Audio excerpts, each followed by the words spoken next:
আসসালামু আলাইকুম গাইস, আমি যেদিন বাড়িতে যাই ওই দিন ডালা শিকার করে এই মাছগুলো পাই। তো রাতে অনেক বৃষ্টি হয়েছিল। সকালবেলা আম্মু আমাকে জাগাই দিছে যে তোর আব্বু অসুস্থ, যাই একটু জালগুলো দেখে আস।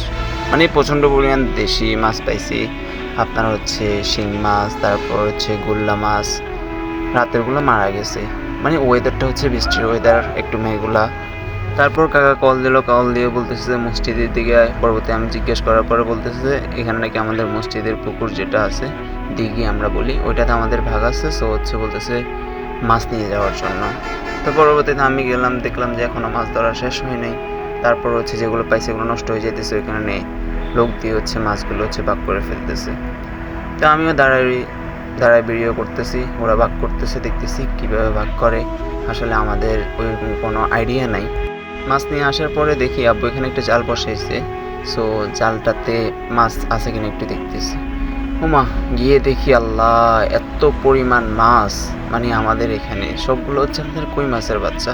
আসলে মাছগুলো মারাটা উচিত না। পরবর্তীতে আমি জালটা উঠাই ফেলছি। অনেকগুলো মাছ।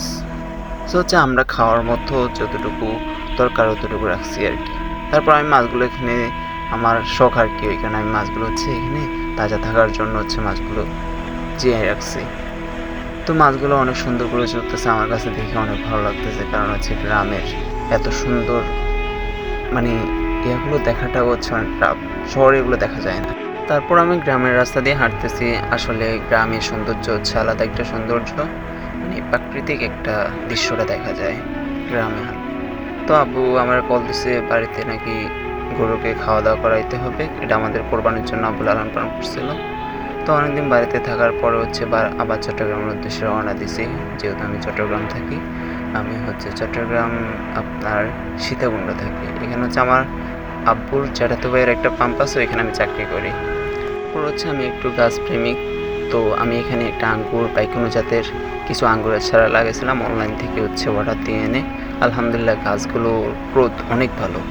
বাড়ি থেকে এসে যখন হচ্ছে গাছগুলোকে দেখলাম, আলহামদুলিল্লাহ মনটা ভরে গেছে। মানে আর কোনো কিছু ভাষায় প্রকাশ করা যাবে না, এত সুন্দর গাছগুলো হয়েছে।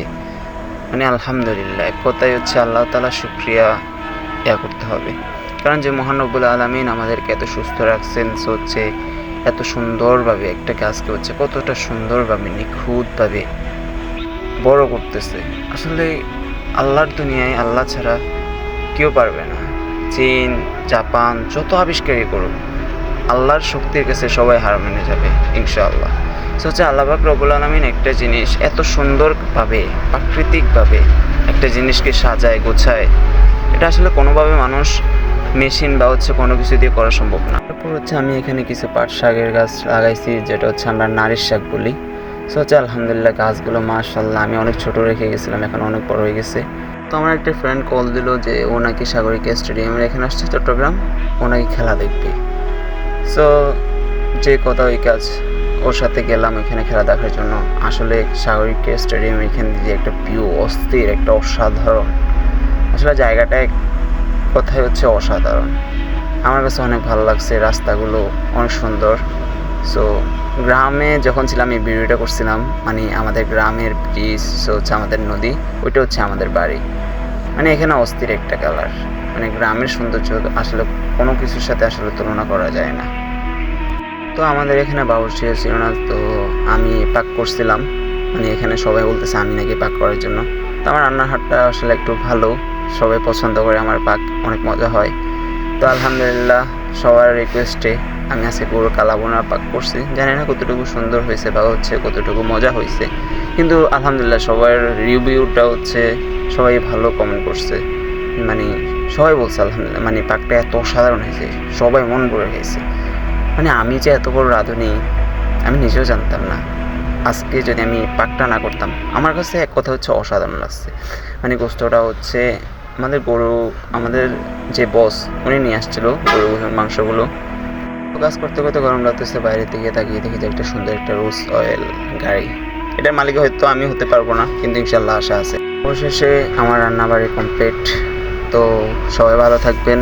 এতক্ষণ আমার ভিডিও দেখার জন্য সবাইকে অসংখ্য ধন্যবাদ। তো সবার জন্য দোয়া রইল, সবাই আমার জন্য দোয়া করবেন। সো খুদা হাফেজ, আল্লাহ হাফেজ।